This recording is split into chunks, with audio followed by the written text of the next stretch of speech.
Sumatumest!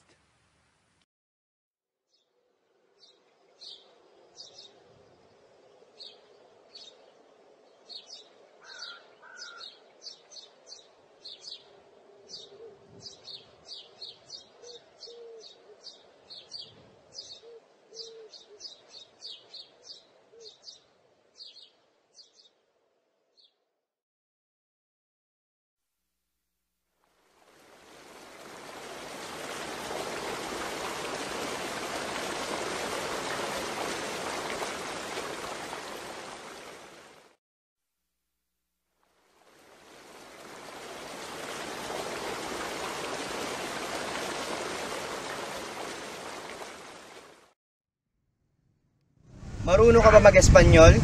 Kaunti lamang po, Marunong ka ba mag-Latin? Kaunti po,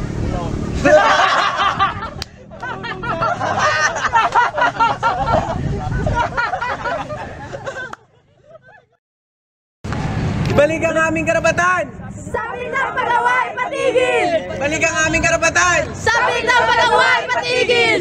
Balik ang aming karapatan! Sabi ng pag-away, patigil! Balik ang aming karapatan! Sabi ng pag-away, patigil!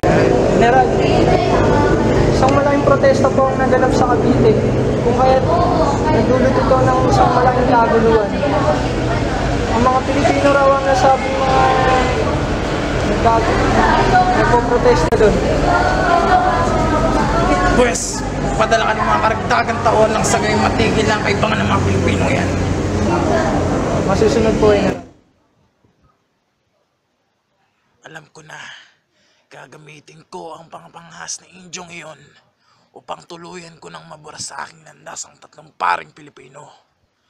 Papalabasin kong na hindi lang basta protesta ang naganap kundi isang pag-aaklas.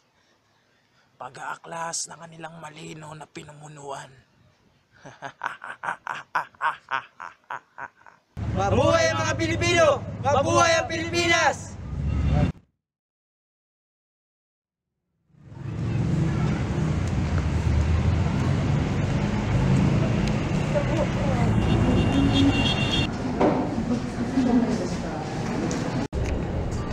Masyado. Napag-alaman mo na bang may tatlong pare na binili sa Cavite? Si Padre Zamora, Padre Burgos, at Padre Gomez. Ano? Si Padre Burgos ay akong kaibigan. Di maaari ito! Oo ba nawala na si Padre Burgos? Oo kuya, lahat kami nalulungkot dahil sa nangyari. Halika rito. Alam mo ba, si Padre Burgos ay isang taong napakabuti. Nagbigay siya ng buhay para sa isang Pilipino. Para sa pagtatanggol dito sa kamay lamang na isang Espanyol. Napakadakila ng tao at hindi marapat niyang sapitin ang iyong kamatayan.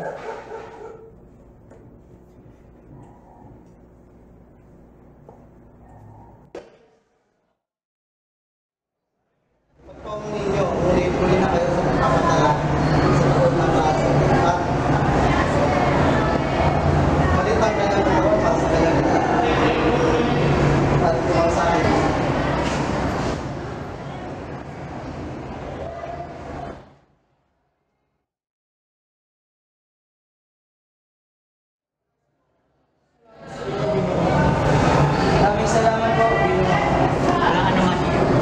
Nagagala ko yung makatulong sa inyo.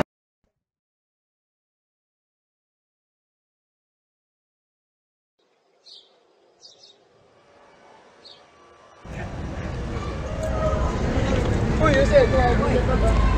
Muli ka na ng una sa masa. Sinabati kita, Jose. Salamat. Bali, Salamat.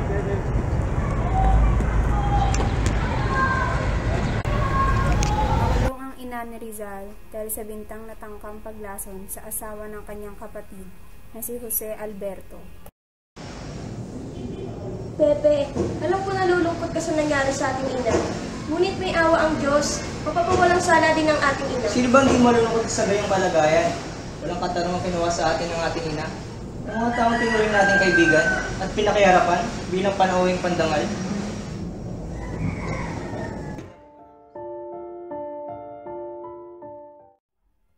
Magiliw na isinalaysay isinaysay ni Rizal sa kanyang ina ang kanyang pagtatagumpay sa pag-aaral.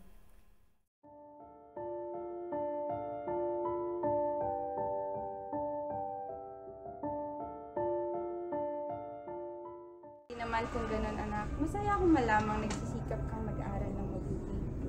Alam mo ba, napanaginipan ko ng nagdaang gabi na malapit na daw akong makalaya. Sa aking palagay, Inay, may makakalaya ka na rin sa loob lamang ng 3 buwan. Sana nga, anak. Sana nga.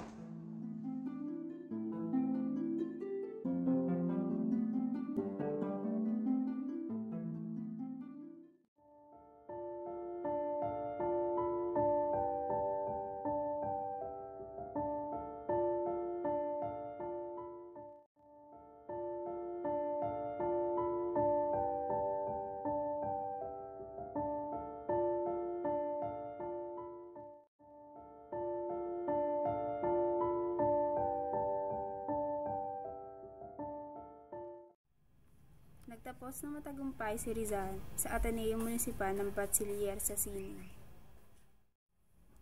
Kumuha ng kursong Pilosopiya at Sulat si Rizal at makalipas ng 1 taon ay lumipat ng kursong Medisina dahil na rin sa mungkahi ni Padre Pablo Ramon, rektor ng Ateneo.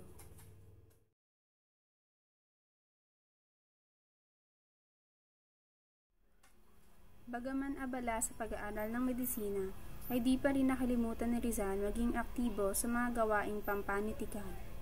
Isinulat ni Rizal ang sarswelang Punto al Pasig.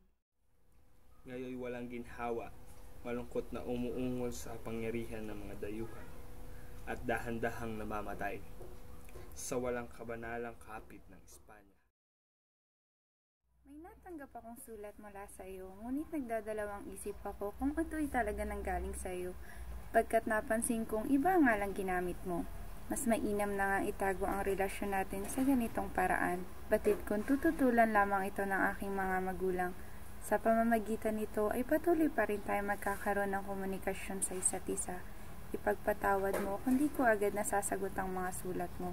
Abala ako sa aking pag-aaral, bukod pa doon ay marami akong ginagawa sa aming tahanan. Hanggang dito na lamang ang iyong minamahal, Tiny. Pag-isip-isip kong mas mainam kung sa ibang bansa ako na lamang, ipagpapatuloy ang aking pag-aaral. Doon, kung saan malayo sa diskriminasyon at nakabago ang pamamaraan ng pagtuturo. At higit sa lahat, kinikilala ang karapatang tao ng bawat isa, lalo na sa kalayaan sa pananalita at pamamahay. Oo, alam mo. Barid ko ang pagnanais mo. Ang pagnanais mong mapalaya ang kababayan nating mga Pilipino sa kamay ng mapang-aping Espanyol. Ang mga bagay na magiging kapaki-pakinabang sa pagpapalaya ko sa ating mga kababayan sa kamay ng mga mapang-aping Espanyol.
Dito'y maunlad ang larangan ng siyensya at walang panalait sa lahi. Ang aking bayan tunay na sadlak sa kalungkutan at pang-aalipusta Narito at tangan ang sakit sa lipunan na dapat malaman ng sambayanang Pilipino. Sisikapin kong ibunyag ang iyong abang kalagayan at imulat sa katotohanan ng aking mga kababayan. Sa paghahangad ko ng iyong kaayusan at sa paghahanap ng pinakamagandang tugon, sisikapin kong mailahad ang mga kasamaang nakukublis sa karingalan. Ilalahad ko ang di makatwirang paggamit ng kapangyarihan ng mga nasa pwesto at maging ang nasa likod na mapanlinlang na salita ng pamahalaan, ang tahasang paggamit sa relihiyon bilang sangkalan sa paggawa ng masama. Ang pagbabalat kayo nito na waring nasa anyo ng pananampalataya ay ginamit upang tayo mapaglupitan at alipinin sa sarili nating bayan. Dito'y ilalagay ko ang hubad na katotohanan at pantay na pagmamasid. Sa pagsulat nito, pakay ko ay pagbabago upang tuluyan ng matugunan at malunasan ang sakit na unti-unting pumapatay sa aking mga kababayan.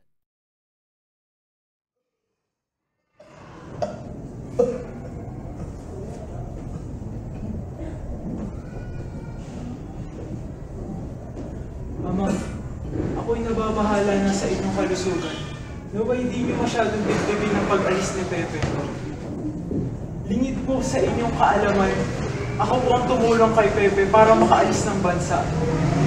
Ako din po ang nag-ayos ng papeles para siya'y makaalis dito, papuntang Barcelona para makapag-aral ng medisina. Gayunpaman, ako po'y umaasa na ito'y magsisilbing titip para sa atin. Makakaasang anak na ililihim wala ng ito.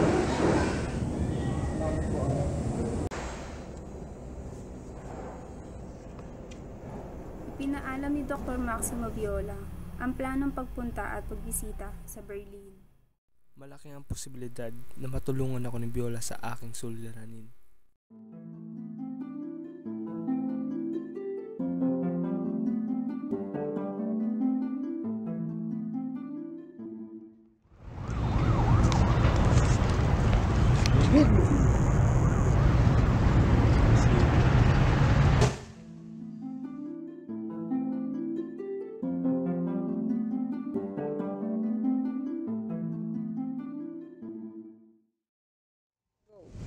Bilang tanda ng aking pagtanaw ng aking utang na loob, ay hinahabilin ko sa iyo ang galerada ng note na may orihinal na sulat ng aking kamay at nariyan din ang panulat na aking ginamit.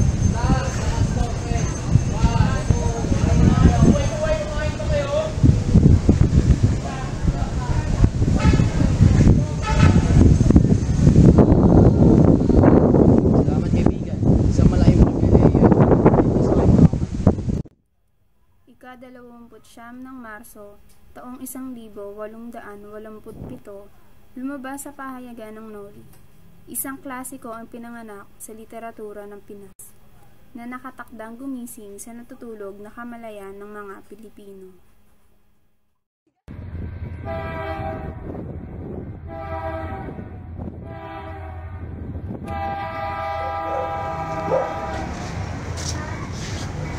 May namin Rizal. Welcome, Lutong Lemeritz. Si Kenan Salamu. Destroy Sortier, Serbansisi, Esafe, Herstel. Wala man lang mababakas sa pag-unlad sa bayang ito. Wala pa rin kaayusan gaya ng dati.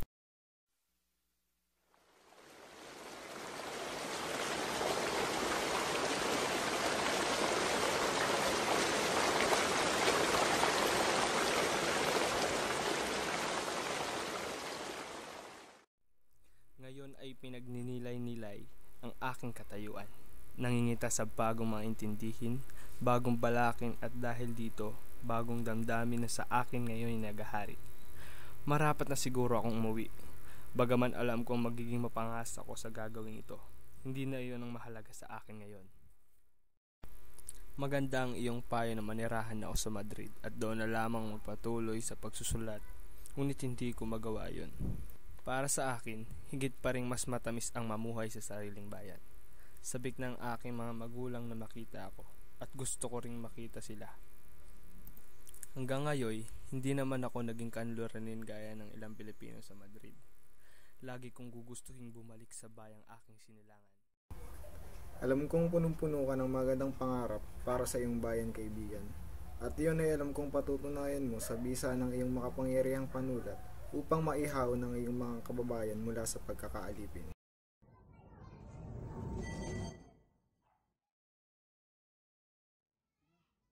Hindi ko pa po kayo maaaring operahan ngayon. Kailangan pa po nating antayin mahinog ang katarata ng inyong mga mata. Ang tanyag na mga nulat ng Noli na si Rizal ay kalaban ng simbahan. Ang kanyang mga sinulat ay naglalaman ng subversibong idea at paninirang puri laban sa amin. Isang erehe, labis na kami nilapastangan ng Rizal na yan. Gobernador, marapat lamang na siya iligpit at ipatapon. Hindi ko maaaring gawin iyan. Gayong wala pang sapat na katibayan ang makakapagpatunay ng inyong paratang laban sa kay Rizal. Bakit hindi niyo basahin ang Noli, Gobernador? Tiyak na yun ang makakapapatunay ng aking mga sinasabi. Pag-isipan niyo mabuti ang inyong pasya, Gobernador. Ano ang liham na iyon? Isang liham ng imbitasyon sa palasyo ng Malacanang. Batid ko ang pagnanais mo, paunlakan ng sulat na iyan. Ngunit mag-iingat ka, lubhang mapanganib ang kaligtasan mo ngayon, kapatid. Kinagagalak kong pinaunlakan mo ang aking imbitasyon. Nais ko sanang makausap ka tungkol sa iyong isinulat na nobela. Maraming nakakarating na hindi maganda sa akin ukol sa iyong isinulat. Totoo bang nagtataglay ang isinulat mong Noli ng mga subversibong ideya laban sa pamahalaan at simbahan? May katotohanan ba ito, Ginoo? Walang katotohanan nito, Gobernador. Tunay nga na ang aklat ko ay nagtataglay ng mga paksa patungkol sa pamahalaan at simbahan. Ngunit, hindi ito nagtatagubilin ng mga subversibong ideya. Ang ipinapahayag ko ay pawang katotohanan lamang. Makapangyarihan ang mga taong bumabati ko sa iyo, Ginoong Mercado. Lubos na mapanganib na ipagsawalang bahala ang iyong kaligtasan ngayon. Kung gayon ay magtatalaga ako ng magiging iyong tagabantay. Buset ang din mo, eh. Ginoong Mercado, natinyiting inatasan ko ang magbantay sa iyo. Pendiente ko set up yung entrada po dito. Sa Mercado nila. Nagsaan ng mga pasyente at nakilala si Rizal sa bansag na Dr. Oliman ng kanyang mga pasyente sa kadahilan ng nanggaling siya sa Alemanya. Maraming salamat po, Dr. Oliman. Wala nga naman. Tungkulin ko bilang isang doktor, ipagalingin kayo. Sa wakas, ay malaya na akong makakapagsulat. Sa wakas ay maipahayag ko na ang aking mga naisip nang walang pangamba sa sensura ng pinuno. Pinilit nila akong lisanin ng aking bansa, kahit may karamdaman ay umalis ng bahay.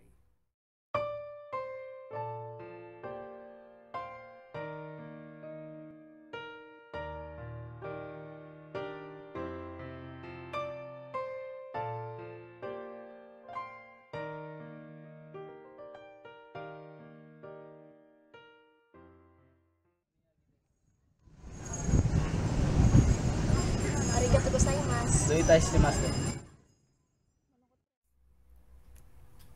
Naging masaya ang aking isang buwan dito. Hindi ko alam kung magkakaroon pa ako ng ganitong pagkakataon sa buhay. Pag-ibig, salapi, pagkakaibigan, pasasalamat, karangalan. Hindi ito nagkulang. O sa isan, sayonara, sayonara. Sa Brussels, naging abala si Rizal sa pagsusulat ng kanyang pangalawang nobela na karugtong ng Noli, ang El Filibusterismo. Naging dahilan ako ng pananakit sa aking pamilya at ngayon humaharap ang marami kong kababayan sa papalalang suliranin pa sa agraryo. Ika'y aking sinulatan dahil nais kong ipabatid sa'yo na ako'y ikakasal na. Ikakasal ako sa isang Ingles na siyang napili ng aking ina. Humihingi ako sa'yo ng kapatawaran sapagkat ikaw ay akin nang iiwan. Maraming salamat sa mga panahong ako'y iyong inibig. Hanggang dito na lamang. Paalam. Paalam, aking mahal. Ang huli mong liham may kinalungkot naming lahat. Pagkatapos sa mga kasawian mo, ito namang iyong pinakamamahal ay iniwan ka. Ako may nalulungkot para sa iyo dahil alam ko ang sakit sa kaloobang ninaranas mo. Matapang ka, Rizal, at ikaw ay nagmamahal sa mas marangal na babae, ang iyong inang bayan. Kung kaya niyang pakawala ng isang gaya mo, hindi siya karapat-dapat sa iyong marangal na diwa. Sa madaling salita, hindi siya ang babae para sa iyo. Natagpuan ng mga subversibong babasahin ito sa iyong mga dalang bagay, Ginoong Mercado. Hindi po sa amin ang mga babasahin yan, General. Nang kami dumating mula sa Hong Kong, ay siniyasat na ang aming mga dalang bagahe. Ngunit walang natagpo ang mga ganyang babasahin sa amin. Takpin siya! Humingi po ako ng investigasyon, General. Ika-8 ng Hulyo, 1892. Aking kaibigan, kahapon, ang dekreto ni Gobernador General Despujol ay naglalaman ng kautusan tungkol sa aking pagpapatapon sa isa sa mga isla sa timog, sa dapitan, upang maging eksakto. Ilang araw mula ngayon ay sasakay ng isang bapor, mamamangka tulad ng isang halamang liryo na walang alam sa kanyang destinasyon. Ano ang naghihintay sa akin doon? Wala akong kaalam-alam. Umaasa akong ito'y magdudulot ng mabuti at mag-iiwan sa akin ng mga mabuting alaala na nais kong madala sa aking mga huling oras. Gumagalang, Jose Rizal. Educación, estudios, es importante la educación en la vida. Mga bata, ulitin nyo nga. Educación, estudios, es muy importante la educación en la vida. Mga bata, kahit nasa ganitong kaligayan, ay sikapin nyo magtamo ng karunungan. At matatamon nyo ito kung ito'y hinahangad ng inyong mga puso.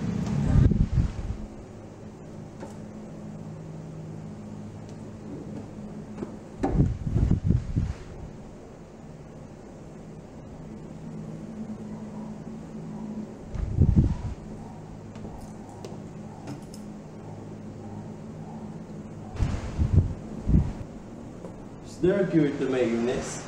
I can tell you yet, Mr. Chopper. You still have to wait for the result of your test, so I can assess your condition and find an appropriate treatment for your condition. I look forward getting my health back on right track. And I'm willing to pay, no matter what amount. I have diagnosed your illness, Mr. Chopper. Unfortunately, you have a serious eye disease. I'm afraid there's no cure to your disease. I'm sorry about your condition, Mr. Chopper, but there's nothing we can do.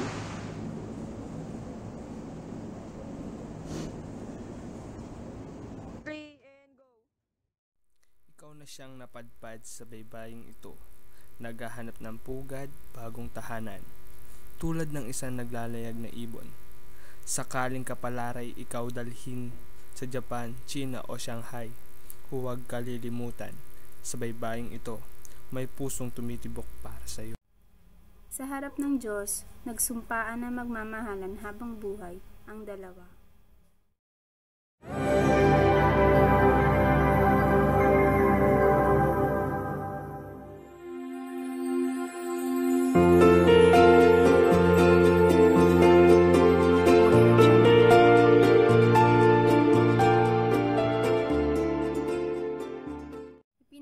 Ferdinand Blumentritt kay Rizal ang kalunos-lunos na kalagayan ng Cuba na nasa gitna ng gyera at pagpapalawak na epidemya ng yellow fever. Tumulak si Rizal papuntang Barcelona, Espanya, lula ng isang barko. Kaibigan, napag-alaman ko nakatakda kang aresto yung pagdaon natin sa Barcelona, sunod sa utos ni Gobernador General Blanco. Ano? Hindi ako makapaniwalang nagawa nila ito sa akin. Ang tanging karapatang ibinigay kay Rizal ng mga otoridad na Espanyol ay ang piliin ang abogadong magtatanggol sa kanya. Pinipili ko si Teniente Luis Tabiel de Andrade na humawak sa aking kaso. Maaari ko mo ba malamang, Ginoo, kung bakit siya ang iyong napili? Siya ang aking napili sapagkat ang kanyang pangalan ay pamilyar sa akin. Kung gayon, sasabihin ko agad ito sa General. Teniente Luis Tabiel de Andrade po, Ginoo, ang iyong tagapagtanggol. Kinagagala kong makilala ka. Malugod po sa loob kong tinatanggap ang inyong pagpili sa akin bilang iyong tagapagtanggol. Asahan yung gagawin ko ang lahat ng aking makaya upang magampanan ang tungkulin ko sa inyo. Maraming salamat kung gayon. Pamilyar sa akin ang iyong pangalan. Baka marahil iyon sa kapatid kong noong nasa Kalambakan siya ang nagbantay sa inyo, si Jose Tabiel de Andrade po. Naaalala ko na. Kamusta naman siya? Nasa Kalamba po siya ngayon, kasama ang aking mga magulang. Marami siyang naikwento sa akin tungkol sa iyo.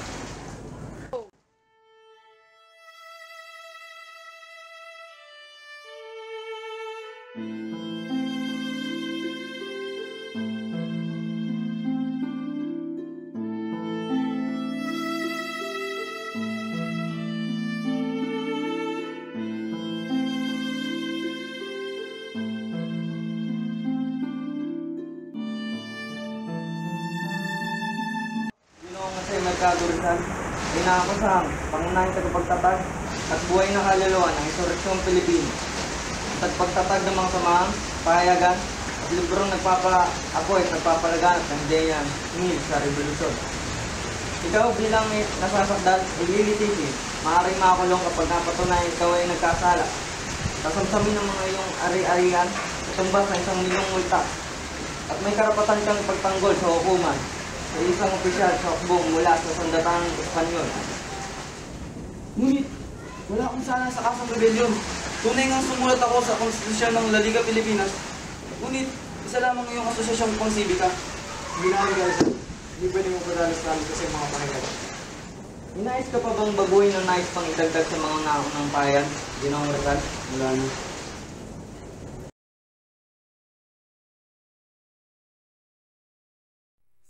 Ginagalang na tagapagtanggol. Pinapaalam sa akin ng huwes na mag-iimbestiga na bukas at diringgin na ang aking kaso sa hukuman. Hinihintay kita ngayong umaga para sabihin sa iyo ang isang mahalagang bagay, ngunit walang dudang dahil sa dami ng iyong ginagawa ay hindi ka na makakapunta, gaya ng inaasahan ng huwes na mag-iimbestiga. Sakaling may panahon ka, nais ko sana may pag-usap sa iyo bago tayo humarap sa hukuman. Tatanawin kong malaking utang na loob kung makakapunta ka rito ngayong hapon, ngayong gabi o bukas. Muli, inabati kita ng maligayang Pasko. Ang sa iyo'y nagmamahal na lingkod at kliyente, Jose Rizal.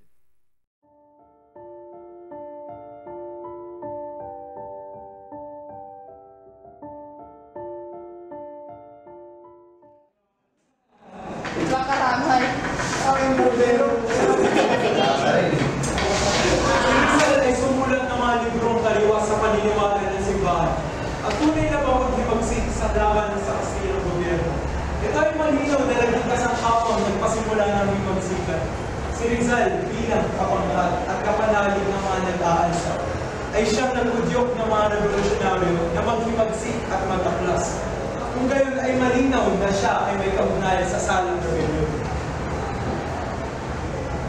Balik na lang sa show. Isa lang di maaaring magkaroon ng kaugnayan sa mga rebelyon kahit siya mismo ang nagsabi kay Dr. Pio Valenzuela na itigil ang pagkakalas sa dapitan. Ng mga revolusyon ang kanyang pangalan ang hindi niya alam. Kung si Economino ay sala, di sana sa Singapore pa lang, tumakas na siya. Bukod pa dito, kung siya, kung totoong pinuno ng rebelyon, bakit hindi siya kinusulta ng mga revolusyonaryo? Totoong sinulang ng La Liga Pilipinas, ngunit ito isang akusasyong pansibiko lamang na walang kaugnayan Hindi totoong pinukaw ng talumpati ko sa bahay ni Doroteo Onjonko ang revolusyon gaya ng ipinaparatang sa akin ng mga akusyonistang nais kong makaharap. Alam ng aking mga kaibigan ng pagtutol ko sa armadong revolusyon. Bakit magpapadala ang katipunan ng isang sugo sa dapitan na hindi ko kakilala? Dahil ang mga kakilala ko ay nababatid na hindi ko sasangayunan ang anumang kilusang marahas.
malinaw na nagpapakita ng koneksyon ni Rizal habang nasa Espanya sa kampanya para sa pagbabago sa bansa. Si Ginoong Jose Rizal Mercado ang nasasakdal ay nagkasala sa kasong rebelyon, sedisyon at konspirasyon o pagbuo ng iligal na samahan at tahasang lumalaban sa pamahalang Espanyol ay marapat lang patawan ng sentensyang kamatayan.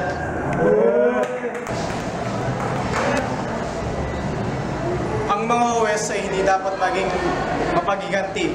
Ang mga huwes ay dapat ay maging makatarungan. Dapat desisyonan ang hukumang ito sa ngalan ng Espanya na patawan ng existensya ang kamatayan. Viva Espanya! Ang kabulagan ng hustisya sa ating bayan ay tunay na nakapanggulong. Nung may dumating ang panahong sisibol din ang henerasyong walang piring ang mga mata at gising sa mga pangyayari sa lipunan at handa ding ipagtanggol sino man ang gumagapi sa bayang minamahal. Ikinalulungkot kong sa ganitong kaparaanan pa nagtapos ang iyong pagbabagong pinakikipaglaban. Professor Ferdinand Blumentritt, aking kapatid, pagkatanggap mo sa liham na ito, maaaring patay na ako. Bukas ng alas 7, babarilin ako. Ngunit ako ay inosente sa krimen ng rebelyon. Mamamatay akong malinis ang konsyensya. Huwag ka na sanang mag-isip ng masama sa akin. Paalam, aking matalik at pinakamamahal na kaibigan. Lubos na gumagalang, Jose Rizal. Patawad! Patawad!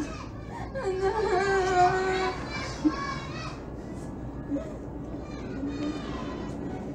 Ginang, tama na ho yan.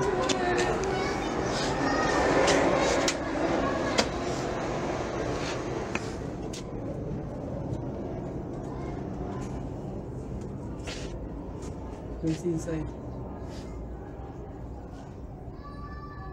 Ina, kailangan na natin umalis. Ingatan mo at pagpalagaan ng ating mga magulang.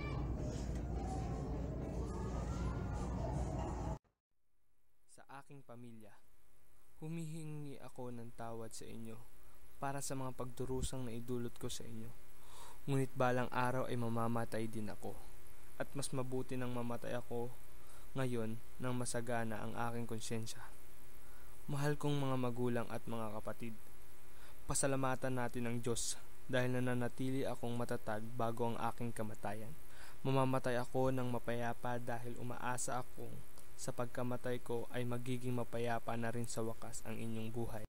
Aking mahal na kapatid, ngayon mamamatay na ako at sa iyo ko ihahandog ang aking mga huling pangungusap. Sasabihin sa iyo na ako'y nalulungkot na iiwan kitang mag-isa sa buhay at papasanin ang mga pananagutan sa pamilya at ang ating matatandang magulang. Kapatid ko, sakaling ang bunga ay naging mapait, hindi ko ito kasalanan, kundi bunga ng mga pangyayari. Alam kong nagdurusa ka dahil akin at ako'y humihingi ng tawad. Sinisiguro ko, aking kapatid, na mamamatay akong inosente sa krimen ng rebelyon. Kung ang aking mga isinulat ay naging dahilan para hindi ko pasusubalinan ito. Ngunit naisip kong nabayaran ko na ang nakaraan sa pamamagitan ng aking deportasyon. Ang inyong kapatid, Jose Rizal.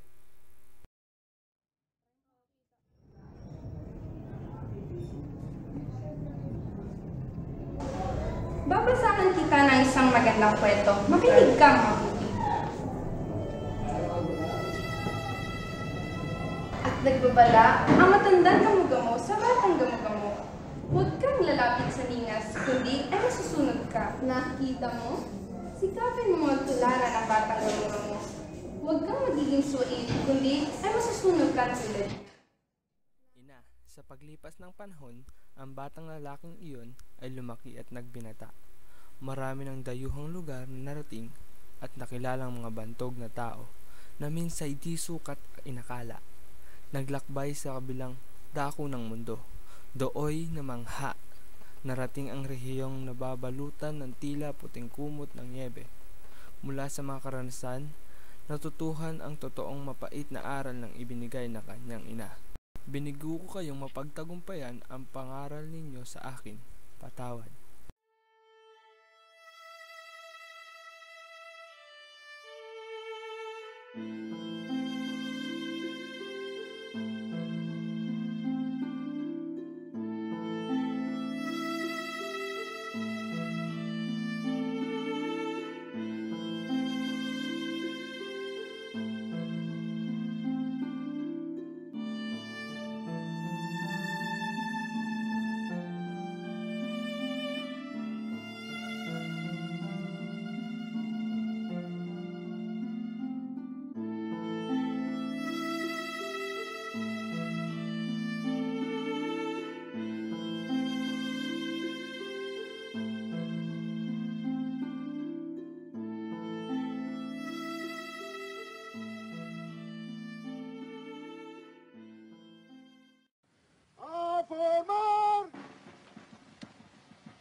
Sumatumest